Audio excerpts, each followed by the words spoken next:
50 நாள் பார்த்துருக்குறேன்.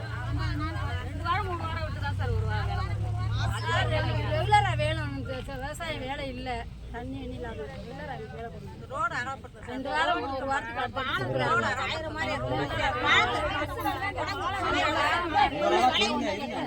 சொல்றதே ஒவ்வொரு வேலை நடந்திருக்கு இந்த வருஷத்துக்கு. இந்த வருஷம்னா ஏப்ரல் சித்திரை மாதத்துல இருந்து இந்த வருஷத்துக்கு எத்தனை நாள் வேலை பார்த்துருக்கீங்க? 6 நாள் பார்த்துருக்கீங்க. போன வருஷம் எத்தனை நாள் பார்த்தீங்க?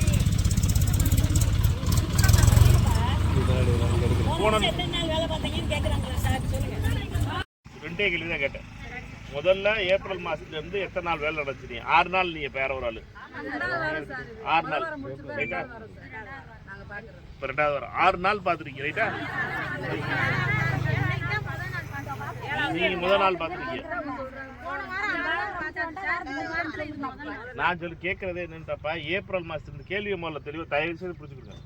ஏப்ரல் மாசத்துல இருந்து இந்த வருஷ ஆண்டு ஆரம்பிக்கும். ஏப்ரல் மே ஜூன் மாசம் நடந்துகிட்டு இருக்கு. 3வது மாசம் நடந்துகிட்டு இருக்கு. இந்த மாசத்துல எத்தனை நாள் வேலை பார்த்துருக்கீங்கிறது என்னோட 7 நாள் பார்த்துருக்கீங்க. இல்லை யாரெல்லாம் 7 நாள் பார்த்துருக்காரு? கை பார்க்குறாள், கை இந்த திட்டம் கொண்டாந்தது வந்து சோனியா காந்தி அம்மா ஆட்சியில் இருக்கும்போது, கலைஞர் ஆட்சியில் இருக்கும்போது வந்த திட்டம். இந்த திட்டத்தோட நோக்கம் என்னன்னு கேட்டீங்கன்னா, கிராமத்தில் இருக்க பெண்கள் காலையில் வேலையை பார்த்துட்டு மத்தியானத்துக்கு மேலே பொது சாரைக்கு முன்னாடி வீட்டுக்கு வரணும். அவங்க கையில் பணம் கொடுக்கணும். இதுதான் சரியா? பெண்கள் கையில் பணம் கொடுத்தா அந்த பணம் யார் கையில் இருக்கு? யார் கைக்கு போவோம்? உங்கள் கையில் தான் இருக்குது. டாஸ்மார்க்கு போகாது, உங்கள் கையில் தான் இருக்குது. அதுக்காக தான் இந்த திட்டத்தை கொண்டு வந்தது. பெண்கள் கையில் பணம் கொடுக்கணும். விவசாய நாளில் அந்த வேலை வைக்கக்கூடாது. விவசாயம் எப்போ நடக்கும்? 3 மாதம் 90 நாள் வேலை நடக்காது. 90 நாள் வேலை வைக்க மாட்டாங்க. ரைட்டா? வேலை கொடுக்க மாட்டாங்க. மொத்தம் 365 நாளில் 90 நாள் வேலை நடக்காது. மிச்சம் இருக்க 250 வாரம்.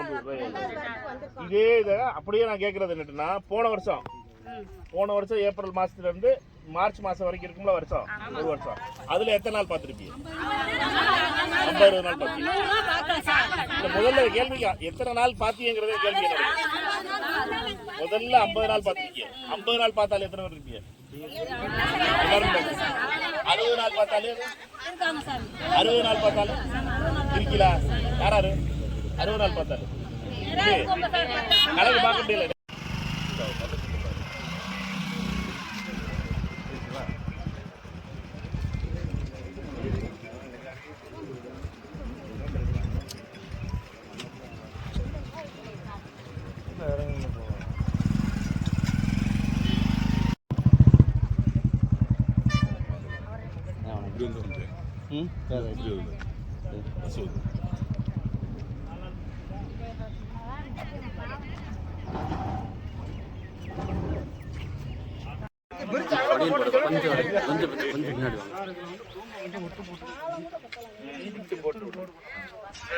முதல்ல வண்டி கவராம இருக்கிற வழி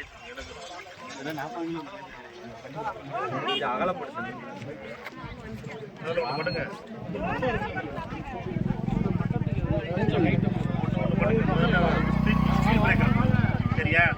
எல்லாரும் ஆகாத வேலையா பேசிட்டு கான்ட்ராக்ட் பக்கம் கேட்டுக்கிட்டு இருக்கேன்னா, நான் ஐடியா சொல்றேன். ஒரு ஸ்பீட் பிரேக்கரை போடுங்க முதல்ல. சரியா? ஸ்பீட் பிரேக்கரை போட்டு இன்ஜினியரை கூப்பிட்டு இதுக்கு என்ன பண்ணலாம்னு கேளுங்க. பாலம் கட்டினா அது வழி பிரச்சனை முடிஞ்சிருமா? பாலம் கட்டுறதுக்கு இடம் இருக்கா? கீழே தண்ணி போகுதா? இது எல்லாத்தையும் இது பண்ணிட்டு எனக்கு எப்போ சொல்லுவீங்க? நாளைக்கு சொல்லுவீங்க. 2ஆம் தேதிக்குள்ள எனக்கு ரிக்ஷா கூட்டத்துக்கு முன்னாடி எனக்கு தகவல் வரும். தமிழ்நாட்டில் தொடர்ந்து 100 நாள் வேலைவாய்ப்பு திட்டத்தை முடக்குவதற்காக சதி நடக்கிறது மத்திய அரசால். மோடி அரசு தமிழ்நாட்டில் 100 நாள் வேலை தொடர்ந்து, அதுவும் குறிப்பாக தளபதி மு.க. ஸ்டாலின் அவர்களுடைய ஆட்சி அமைந்ததற்கு பின்னாலே மக்கள் பல வகையிலே இந்த 100 நாள் வேலை பயனடைகிறார்கள் என்பதற்காக, அவர்களுடைய கைகளில் பணம் போகக்கூடாது என்பதற்காக மோடி அரசு தொடர்ந்து சதி செய்து அவங்க வேலை பார்த்தாங்கன்னா அதுக்கு சம்பளம் கொடுக்க மாட்டுறாங்க. வேலை பார்த்துட்டு ரொம்ப நாள் காத்துக்கிட்டு இருக்க வேண்டியதாக இருக்குது. இல்லாட்டினா இப்போ என்னென்னு அப்படின்னா 2021-22 2 கோடி பேர் பார்த்த வேலை இப்போ இந்த வருஷம், போன வருஷம் 1.5 கோடி ஆக்குனாங்க. 2022-23 1.5 கோடி பேர் ஆக்குனாங்க. 23, 24 அதை வந்து 1 கோடி ஆக்குனாங்க. இப்போ 50 லட்சம் ஆக்கியிருக்காங்க.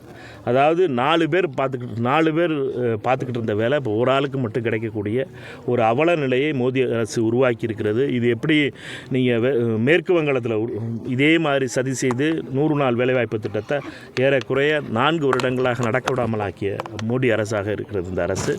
இது ஏழை மக்களுடைய வயிற்றில் அடிக்கின்ற மிகப்பெரிய சதி.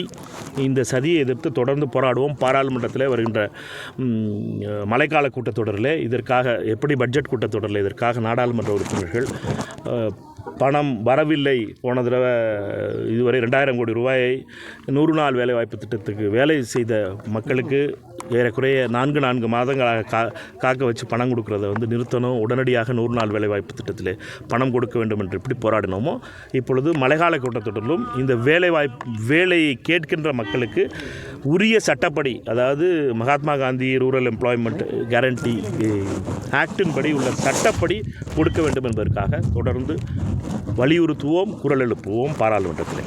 சமஸ்கிருத மொழிக்கு வந்து 2000 கோடிக்கும் தமிழ் வளர்ப்புக்கு 113 கோடி ஒதுக்கிட்டாங்க. இதில் ஆச்சரியப்படுறதுக்கு ஒன்றும் கிடையாது. இது ஆர்எஸ்எஸ் எப்பொழுதும் தமிழ் மொழிக்கும் மற்ற மொழிகளுக்கும் அவர்கள் அளிக்க வேண்டும் என்று நினைப்பவர்கள். அவர்களுடைய நினைப்புக்கேற்ப அவர்கள் நிதி ஒதுக்கியிருக்கிறார்கள். அரசாங்கம் அவர்களுடைய கையில் இருப்பதனால் சமஸ்கிருதத்திற்கு மிகப்பெரிய அளவில் நிதி ஒதுக்குவது என்பது ஆர்எஸ்எஸ் வழிகாட்டுகின்ற இந்த அரசினுடைய சதியாக பார்க்க வேண்டும். வந்து இந்த கீழடிய அந்த வரலாறு வந்து மறைக்கப்படும் சொல்லி ஒரு குற்றச்சாட்டு வருது. அதுக்கு நீங்கள் தமிழகத்தில் ராமகிருஷ்ணன் இது வந்து தொடர்ந்து இருக்குது. இப்போ பணியிட மாற்றம் செஞ்சுருக்காங்க. ஆய்வு செய்த இப்போ பணியிட மாற்றம் தமிழக முதலமைச்சரும் அதற்காக தெளிவான ஒரு அதை